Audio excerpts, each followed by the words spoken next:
ગયા લેક્ચરની અંદર આપણે ફલન વિશે વાત કરી. હવે આપણે વાત કરીશું પશ્ચફલન.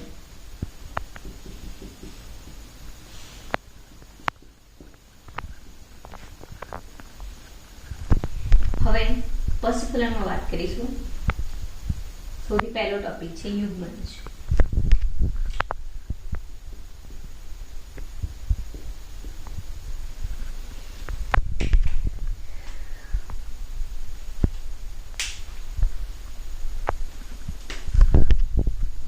લિંગી પ્રજનન કરતા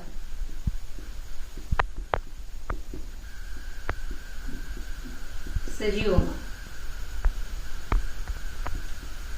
યુગ્મનજનું નિર્માણ એ સાર્વત્રિક ઘટના છે. કહેવાનો મતલબ અહીંયા શું છે કે જે પ્રાણીઓ લિંગી અથવા જે સજીવો લિંગી પ્રજનન કરે છે એમાં યુગ્મનજનું નિર્માણ થાય અને થાય છે. બાહ્ય ફલન દર્શાવતા સજીવોમાં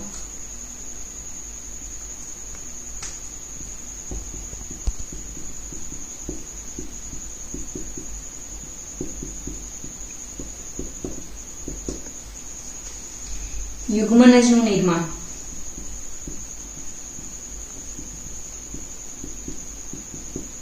એ બાહ્ય માધ્યમમાં થાય છે, જેની અંદર ફલન બાહ્ય થાય છે. મતલબ શું છે કે નરજન્યુ અને માદાજન્યુ બાહ્ય માધ્યમમાં મળે છે. નરજન્યુ અને માદાજન્યુ મળીને બને શું તો કે યુગ્મનજ. તો યુગ્મનજ બી ક્યાં બનવાનું છે? બાહ્ય માધ્યમમાં. જ્યારે અંતઃફલન દર્શાવતા સજીવો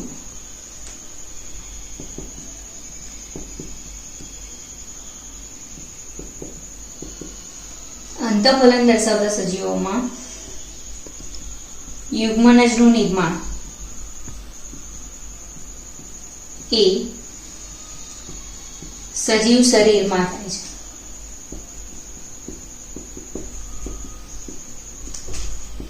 હવે આગળ વાત કરીશું. અહીંયા શું કહેવા માંગે છે કે અંતઃફલન દર્શાવતા સજીવોમાં યુગ્મનજનું નિર્માણ ક્યાં થાય છે? તો કે જે જગ્યાએ સજીવ શરીરમાં જ નરજન્યુ અને માદાજન્યુ એકબીજા સાથે જોડાતા હોય તે જગ્યાએ યુગ્મનજનું નિર્માણ ક્યાં થવાનું છે? સીધી વસ્તુ છે કે શરીરની અંદર જ. હવે નેક્સ્ટ વાત કરવાની છે કે યુગ્મનજનો આગળનો વિકાસ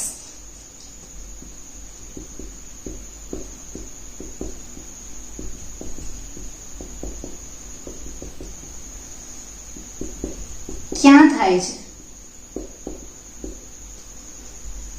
તે સજીવ કેવું જીવન ચક્ર ધરાવે છે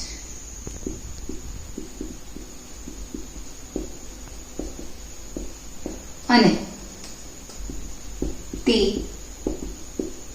કેવા પર્યાવરણમાં રહે તેના પર આધાર રાખે છે. શું વાત કરી છે કે યુગ્મનજનું નિર્માણ થઈ ચૂક્યું છે. હવે યુગ્મનજનો આગળનો વિકાસ કેવી રીતે થશે, ક્યાં થશે? તો એના માટે બે પરિબળો જવાબદાર છે કે સજીવ કયું જીવન ચક્ર ધરાવે છે, તો કેવું જીવન ચક્ર ધરાવે છે અને કેવા પર્યાવરણમાં રહે છે. હવે વાત કરીએ તો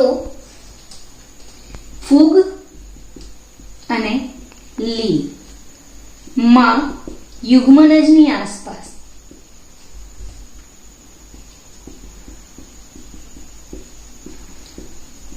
જાડી દિવાલનું નિર્માણ થાય છે, જે શુષ્કતા અને એવું કહી શકાય કે શુષ્કતા એટલે કે બાહ્ય વાતાવરણની અંદર જે શુષ્ક પરિબળ હોય અથવા પાણીનું પ્રમાણ ઓછું હોય એ જગ્યાએથી બચાવે છે અને સાથે સાથે એ નુકસાનથી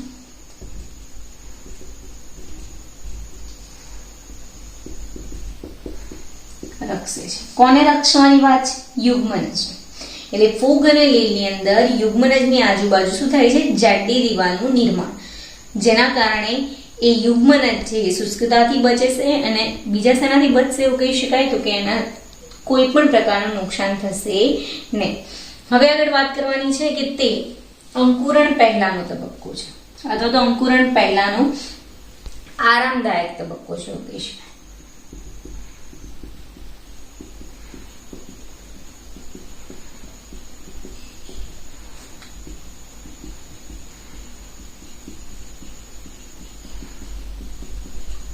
મતલબ શું છે તો કે યુગ્મનજમાંથી અંકુરણ થાય એ પહેલા જાડી દિવાલનું નિર્માણ થઈ ચૂક્યું છે તો એ અંકુરણ પામતા પહેલાની આ કન્ડિશન છે એવું કહી શકાય.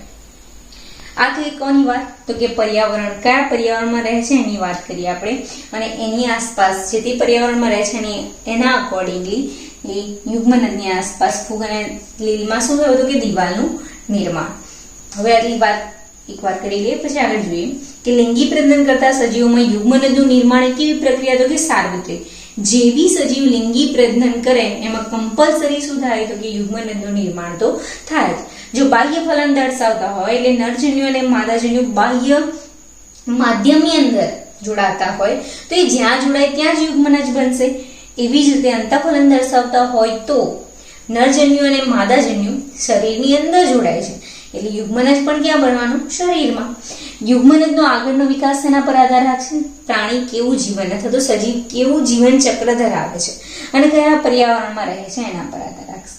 ફૂગ અને લીલમાં યુગ્મનજની આસપાસ શું થશે તો કે જાડી દિવાલનું નિર્માણ થાય છે જે શુષ્કતા અને નુકસાનથી રક્ષે છે અને અંકુરણ પામતા પહેલાનો તબક્કો છે તો આરામદાયક તબક્કો છે. હવે આગળ વાત કરીશું એકવિધ જીવન ચક્ર ધરાવતા સજીવોમાં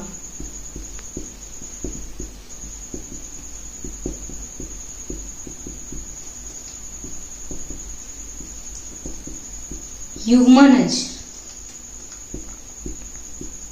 અર્ધીકરણ પામીને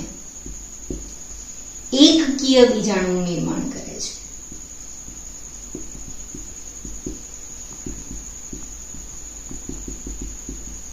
અહીંયા આપણે વાત કરવાની છે 11મા ધોરણની અંદર તમે ત્રીજા ચેપ્ટરની અંદર ભણી ચૂક્યા છો એકવિધ જીવનચક્ર, દ્વિવિધ જીવનચક્ર અને એકદ્વિવિધ જીવનચક્ર. એકવિધ જીવનચક્ર ધરાવતા સજીવોની અંદર એમનું શરીર એકકીય હોય છે. એકવિધ જીવનચક્ર ધરાવતા સજીવોનું શરીર કેવું છે? એકકીય. પણ યુગ્મનજ તો કેવો છે તો કે યુગ્મનજ જે છે એ કેવો છે એવું કહી શકાય? દ્વિકીય. જ્યારે એમનું શરીર કેવું છે? એકકીય. એટલે યુગ્મનજનું શું થાય તો આખો શરીરનો દેહ જે છે એ એકકીય થાય તો કે યુગ્મનજનું અર્ધીકરણ થાય તો જ બીજાણુઓ કેવા બની શકે? એકકીય. અને જો એવું માની લે કે એકવિધ જીવનચક્ર ન ધરાવતા એ સજીવો દ્વિવિધ જીવનચક્ર ધરાવે છે તો એની અંદર શું થશે તો કે દ્વિકીય બીજાણુનું નિર્માણ થશે. એનો મતલબ યુગ્મનજમાંથી સમવિભાજન દ્વારા બીજાણુનું નિર્માણ થશે. હવે વાત કરીએ યુગ્મનજ શું છે તો કે યુગ્મનજ એ એક પેઢી અને બીજી પેઢી વચ્ચે ની સાતત્યતાની કડી છે. મતલબ શું કહે છે કે એક પેઢી એટલે પિતૃ પેઢીમાંથી સંતતિ પેઢી આવતા વચ્ચે શું આવે છે એવું કહી શકાય? યુગ્મનજનું નિર્માણ. તો યુગ્મનજ કોને કોને જોડે છે? એક પેઢીને બીજા પેઢી વચ્ચે જોડવાનું કાર્ય કરે છે એવું કહી શકાય. હવે શું વાત કરવાની છે એવું કહી શકાય તો કે માનવ સહિતના બધા જ સજીવો, માનવ સહિતના બધા જ સજીવોનું જીવન એક જ કોષ અથવા તો એવું કહી શકાય યુગ્મનજમાંથી થાય છે. એટલે શરૂઆતની અંદર માનવની અંદર ઘણા બધા કોષો છે પણ શરૂઆતની અંદર તો કયો કોષ? એક જ યુગ્મનજ. એવી રીતે લિંગી પ્રજનન કરતા દરેક સજીવનું જીવન જે છે એક કોષથી શરૂ થાય છે. આ વાત છે યુગ્મનજની. એટલે સૌથી પહેલા વાત કરી કે યુગ્મનજ જે છે એ શું છે તો કે લિંગી પ્રજનન, અહીંયા આપણે વાત કરી હતી કે લિંગી પ્રજનન કરતા સજીવો જે છે, લિંગી પ્રજનન કરતા સજીવોમાં સાર્વત્રિક ઘટના એટલે યુગ્મનદનું નિર્માણ. ત્યાર પછી અહીંયા બાહ્યફલન અને અંતઃફલનની વાત કરી હતી કે બાહ્યફલન દર્શાવતા સજીવોમાં યુગ્મનદનું નિર્માણ ક્યાં થાય છે, તો કે બાહ્ય માધ્યમમાં એટલે શરીરની બહારની બાજુ. અંતઃફલન દર્શાવતા હોય તો શરીરમાં થાય છે. યુગ્મનદનો આગળનો વિકાસ ક્યાં થાય છે, બે પરિબળો પર આધાર રાખે, જીવનચક્ર અને પર્યાવરણ. ફૂગ અને લીલ જે છે એમાં યુગ્મનદની આસપાસ જાડી દિવાલનું નિર્માણ થશે અને એ દિવાલ શુષ્કતા અને નુકસાન સામે એમને રક્ષણ આપશે. અને આ તબક્કો છે અંકુરણ પહેલાનો તબક્કો છે, ત્યારબાદ અંકુરણ થશે. એકવિધ જીવનચક્ર ધરાવતા સજીવો જે છે એ એકકીય બીજાણુનું નિર્માણ કરે, પણ યુગ્મનદ તો દ્વિકીય છે, તો યુગ્મનદનું શું થવું જોઈએ, અર્ધીકરણ. એટલે અર્ધીકરણ થઈને એકકીય બીજાણુ બનશે. યુગ્મનદ જે છે, અને અહીંયા એકવિધ સાથે દ્વિવિધની બી વાત કરીએ કે દ્વિવિધ જીવનચક્ર ધરાવતા સજીવોમાં શું થાય, તો કે યુગ્મનદમાંથી દ્વિકીય બીજાણુનું નિર્માણ થશે. દ્વિકીય બીજાણુ જે છે, દ્વિકીય બીજાણુનું નિર્માણ કરવા માટે સંવિભાજનની પ્રક્રિયા થશે, કારણ કે 2n માંથી 2n બનવાનું છે. એટલે યુગ્મનદ જે એક પેઢી અને બીજી પેઢી વચ્ચેની સાતત્યતાની કડી છે એવું કહી શકાય. માનવ સહિતના બધા સજીવોનું જીવનચક્ર એક જ કોષ અથવા તો યુગ્મનદમાંથી થાય છે. હવે યુગ્મનદ પછી આગળની વાત કરીશું. યુગ્મનદની વાત કરી ચૂક્યા છે પશફલનમાં. પશફલનનો બીજો ટોપિક જે છે એ છે ભ્રૂણજનન. સૌથી પહેલા આપણે વાત કરીશું ભ્રૂણજનન એટલે શું, તો કે ભ્રૂણજનન એટલે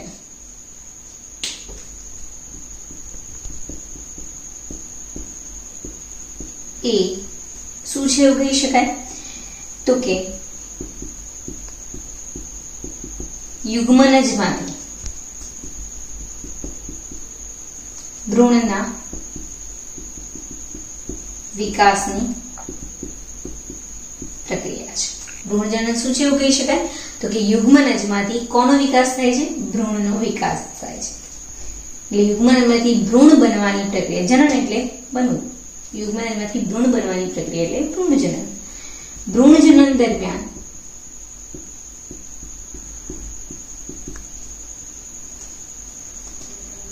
યુગ્મનજ એ કોષ વિભાજન અને કોષ વિભેદન માંથી પસાર થાય છે. મતલબ શું છે, યુગ્મનજનું શું થશે હવે, તો કે યુગ્મનજનું કોષ વિભાજન થશે અને ત્યારબાદ કોષ વિભેદન થશે. હવે શું વાત કરીશું, તો કે કોષ વિભાજન દરમિયાન કોષોની સંખ્યામાં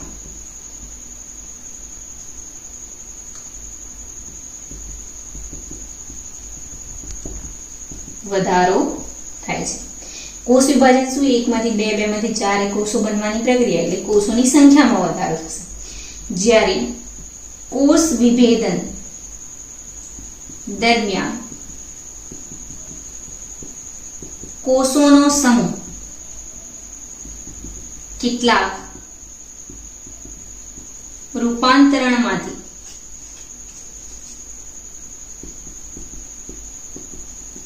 પસાર થાય છે. શું થશે, વાત કરી છે કોષ વિભાજન દરમિયાન કોષોની સંખ્યામાં વધારો થશે. જ્યારે કોષ વિભેદન દરમિયાન શું થશે, તો કે કોષોનો સમૂહ એ કેટલાક રૂપાંતરણોમાંથી પસાર થશે. મતલબ એ કોષો જે છે એની અંદર કેટલાક રૂપાંતરણો આવશે અને તે પેશી તેમજ અંગો અને તે રીતે સજીવ દેહનું નિર્માણ કરે છે. મતલબ શું થાય છે એવું કહી શકાય, તો કે ભ્રૂણજનન શું છે, યુગ્મનજમાંથી ભ્રૂણના વિકાસની પ્રક્રિયા. એ દરમિયાન જ્યારે ભ્રૂણજનન થાય છે ત્યારે શું થાય છે, તો કે યુગ્મનજનું કોષ વિભાજન થશે અને કોષ વિભેદન થશે. કોષ વિભાજન દરમિયાન શું થશે, કોષોની સંખ્યામાં વધારો. જ્યારે કોષ વિભેદન દરમિયાન શું થશે, તો કે કોષો જે છે એનામાં રૂપાંતરણ આવશે અને રૂપાંતરણ આવશે પેશીનું નિર્માણ થશે, પેશી પછી અંગો રચાશે, અંગો પછી સજીવ દેહનું નિર્માણ થશે. હવે એક શું વાત કરવાની છે એવું કહી શકાશે, તો કે આગળ વાત કરીશું પ્રાણીઓમાં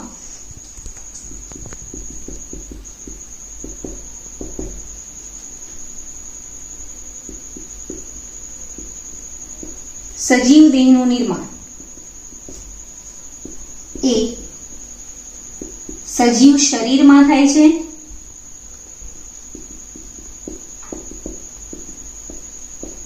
કે સજીવ શરીરની બહાર થાય છે, તેના આધારે તે બે પ્રકારના છે. કોણ? તો કે પ્રાણીઓ. પ્રાણીઓમાં નવા બનતો સજીવ જે છે એ સજીવ શરીરમાં બને છે કે પછી સજીવ શરીરની બહાર, એના આધારે બે પ્રકારના. અહીંયા વાત કરીશું કોની? અંડપ્રસવી અને અપત્ય પ્રસવી. અંડપ્રસવી એટલે શું અને અપત્ય પ્રસવી એટલે શું? અંડપ્રસવી એટલે ઈંડા મૂકનાર અને અપત્ય પ્રસવી એટલે બાળ પ્રાણીને જન્મ આપે છે.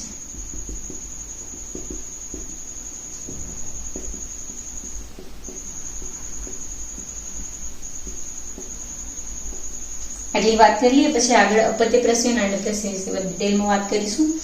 શું વાત કરી છે કે ભ્રૂણજનન એ શું છે? યુગ્મનજમાંથી ભ્રૂણના વિકાસની પ્રક્રિયા. એ દરમિયાન યુગ્મનજનું શું થાય છે? તો કે કોષ વિભાજન અને કોષ વિભેદન. કોષ વિભાજન દરમિયાન કોષોની સંખ્યામાં વધારો થાય છે, જ્યારે કોષ વિભેદન દરમિયાન શું થાય છે? કોષોમાં રૂપાંતરણ આવે છે અને રૂપાંતરણના આધારે પેશીઓ, અંગો રચાઈને સજીવ દેહનું નિર્માણ થાય છે. વાત કરીશું કોની? પર્ટિક્યુલર પ્રાણીઓની. કે પ્રાણીઓમાં સજીવ દેહનું નિર્માણ એ સજીવ શરીરમાં થાય છે કે સજીવ શરીરની બહાર થાય છે, એના આધારે બે પ્રકાર. અંડપ્રસવી જે ઈંડા મૂકે છે, જેની અંદર નવું સજીવ જે છે એ સજીવ શરીરની બહાર વિકાસ પામશે, જ્યારે અપત્ય પ્રસવી એની અંદર બાળ પ્રાણી જે જન્મ લેનાર પ્રાણી છે જે એ ક્યાં વિકાસ પામે છે? એવું કહી શકાય સજીવ શરીરની અંદર. વાત કરીશું અગ્રેસરની, તો કે અંડપ્રસવી. અંડપ્રસવીની અંદર વાત કરીશું સરીસૃપ અને પક્ષીઓ જેવા અંડપ્રસવી એ કેલ્શિયમ યુક્ત કવચથી આવૃત ઈંડા એ સુરક્ષિત પર્યાવરણમાં મૂકે છે. શું વાત કરી છે? સરીસૃપ અને પક્ષીઓ જે કેવા પ્રાણીઓ છે એવું કહી શકાય અંડપ્રસવી, મતલબ એ ઈંડા મૂકે છે. એ ઈંડા જે છે ઈંડાની ઉપર કેવું કવચ હોય છે એવું કહી શકાય? કેલ્શિયમ યુક્ત. અને એ ઈંડાને ક્યાં મૂકે છે? સુરક્ષિત પર્યાવરણની અંદર. અને નિશ્ચિત સેવનકાળ બાદ તેમાંથી બાળ પ્રાણી બહાર આવે છે. આ વાત આપણે કોની કરી? અંડપ્રસવી. વાત કોની કરીશું હવે? અપત્ય પ્રસવી. અપત્ય પ્રસવી જેવા કે મનુષ્ય સહિતના બધા જ સસ્તન માદા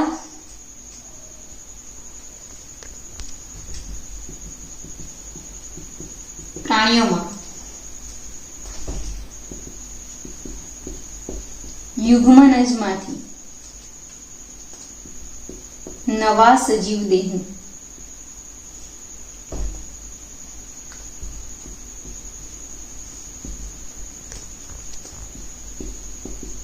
નિર્માણ થાય છે.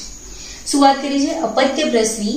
અહીંયા અપત્ય પ્રસવીની વાત કરીશું મનુષ્ય સહિતના બધા જ સસ્તન પ્રાણીઓ જે હવે સસ્તનની અંદર વાત કરીએ બધા સ્તન ગ્રંથિ ધરાવતા હોય એવા પ્રાણીઓ સસ્તન, પણ અહીંયા વાત કરવાની છે કે માદા પ્રાણીઓમાં યુગ્મનજમાંથી નવા સજીવ દેહનું નિર્માણ થશે.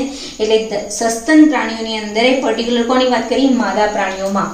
તો માદા પ્રાણીઓના શરીરમાં જ યુગ્મનજનો વિકાસ થશે અને એમાંથી નવા સજીવ દેહનું નિર્માણ, બાળ પ્રાણીનું નિર્માણ થશે.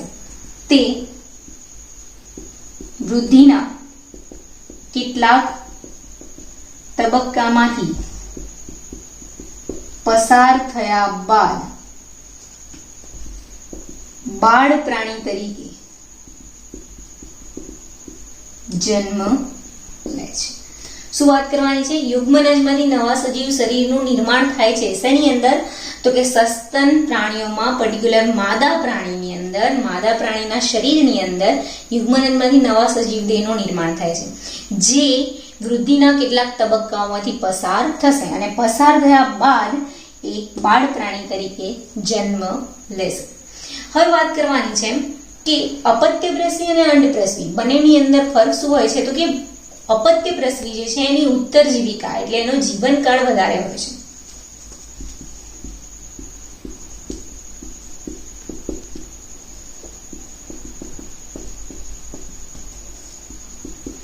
આ કોની વાત કરવાની છે? સંતતિ. કેમ? તો કે બે કારણ હોય છે. યોગ્ય ભ્રૂણીય કાળજી. મતલબ શું છે કે માદા શરીર જે છે, માદા શરીરની અંદર ભ્રૂણ જે છે, ભ્રૂણનો વિકાસ થઈ રહ્યો છે, એમાંથી નવા બાળકનું નિર્માણ થઈ રહ્યું છે અને એ ભ્રૂણની યોગ્ય કાળજી લેવાઈ રહી છે. એના લીધે એક તો અપત્યપ્રસવીનો જીવનકાળ કેવો હશે? વધારે. અને બીજું રક્ષણ. એ માદા શરીરની અંદર છે એટલા માટે એનું રક્ષણ બી થશે અને સાથે સાથે કાળજી બી એટલી લેવાશે. એટલે અંડપ્રસવીની સરખામણીમાં અપત્યપ્રસવીના જે બાળ પ્રાણી છે એની ઉત્તરજીવિકા અથવા તો જીવનકાળ કેવો થઈ જાય છે? અહીંયા શબ્દ તમે ઉત્તરજીવિકા પણ વાપરી શકો છો.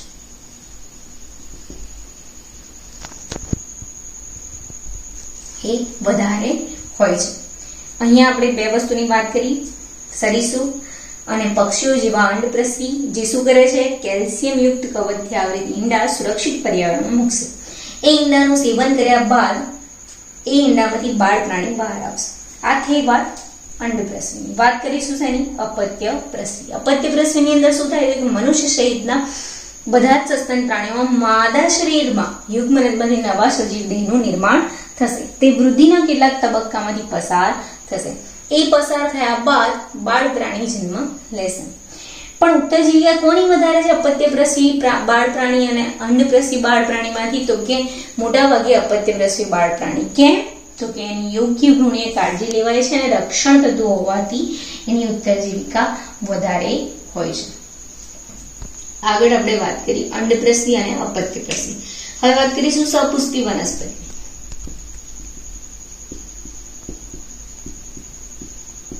સપુષ્પી વનસ્પતિમાં યુગ્મનજનો વિકાસ એ અંડકમાં થાય છે.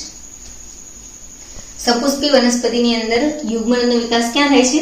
અંડકની અંદર. અંડક તમને ખબર છે પરાગાસન, પરાગવાહિની અને બીજાશય. બીજાશયની અંદર શું હોય? અંડક. સ્ત્રીકેસરના ભાગોની વાત કરી રહી છું અહીંયા. 11મા ધોરણમાં આપણે ભણી ચૂક્યા છીએ.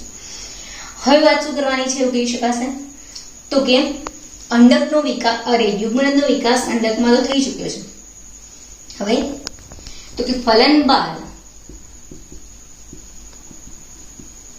પુષ્પમાન વજ્રપત્રો, દલપત્રો અને પુકેસર ખરી પડે છે. મતલબ શું છે? વજ્રપત્ર, દલપત્ર અને પુકેસર પુષ્પ સાથે રહેતા નથી, તો માત્ર સ્ત્રીકેસર વનસ્પતિ સાથે જોડાયેલું રહે છે. શું વાત કરવાની છે? ફલન બાદ કઈ કઈ વસ્તુઓ ખરી પડે છે પુષ્પમાંથી? વજ્રપત્ર, દલચક્ર અથવા વજ્રપત્ર, દલપત્રો અને પુકેસરો ખરી પડે છે. માત્ર વનસ્પતિ સાથે જોડાયેલું રહે છે કોણ? તો કે સ્ત્રીકેસર. હવે વાત શું કરીશું? કોનો શેનો વિકાસ થાય છે એવું કહી શકાય? તો કે યુગ્મનજ જે છે એ યુગ્મનજમાંથી ભ્રૂણનું નિર્માણ થાય છે.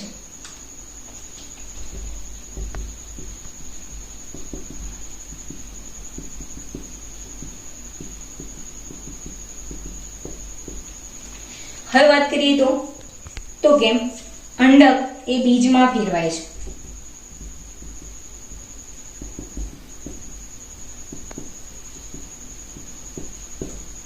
યુગ્મનજમાંથી શું બને? ભ્રૂણ. અંડકમાંથી શું બનશે?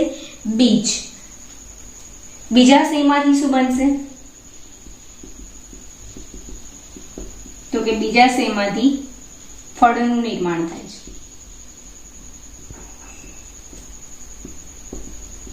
અને ત્યાર પછી વાત કરીએ તો કે ફળની આસપાસ,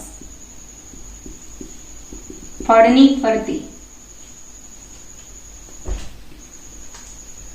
બીજાશયની દિવાલ, એટલે એવું કહી શકાય કે ફલાવરણનું નિર્માણ થાય છે. ફલાવરણ ના કહેતા જાડી દિવાલનું નિર્માણ થાય છે એવું પણ કહી શકીએ.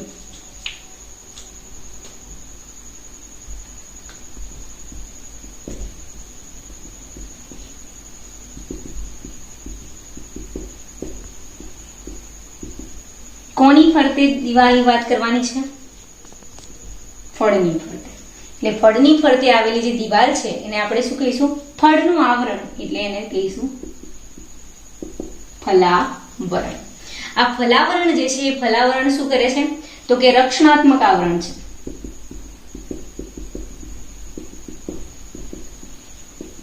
કોને રક્ષણ આપવાનું કામ કરે છે? ફળને. શેનાથી? તો કે બાહ્ય પર્યાવરણ અથવા બાહ્ય વાતાવરણ જે છે એનાથી, અને બાકીના સજીવો જે ફળને નુકસાન પહોંચાડી શકે એવા છે એનાથી એને રક્ષણ આપવાનું કામ કરે છે. ત્યાર પછી આપણે વાત કરવાની છે કે વિકિરણ બાદ